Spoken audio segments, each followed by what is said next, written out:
Vision 2030, madini ni maisha na utajiri.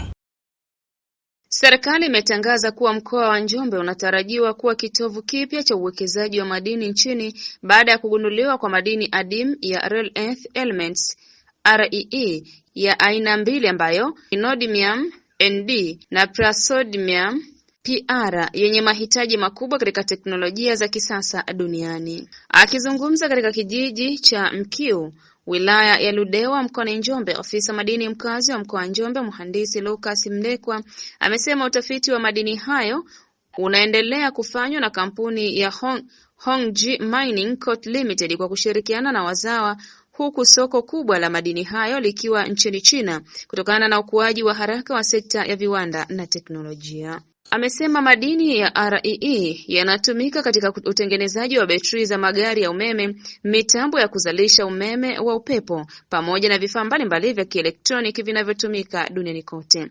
Mkoa wa Njombe unaendelea kufungua ukurasa mpya wa maendeleo kupitia rasilimali hizi muhimu ambazo zina mchango mkubwa katika mapinduzi ya teknolojia ya kijani duniani. Ameeleza kuwa kampuni hiyo tayari imekamilisha awamu ya kwanza utafiti na sasa ipo katika awamu ya pili ya uchunguzi wa kina kabla ya kuanza uzalishaji rasmi katika eneo lenye ukubwa wa kilomita za mraba 280.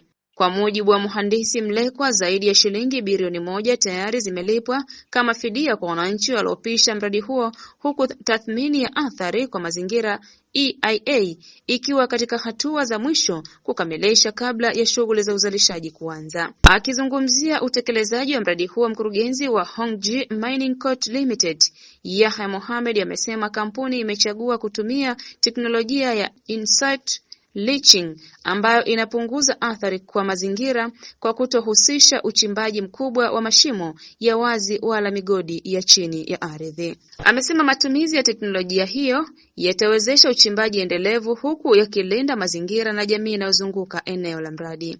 Amesema wanataka kuona wananchi wa Njombe wanakuwa sehemu ya mafanikio ya mradi huo kupitia ajira, fursa za biashara na ongezeko la mapato ya kiuchumi.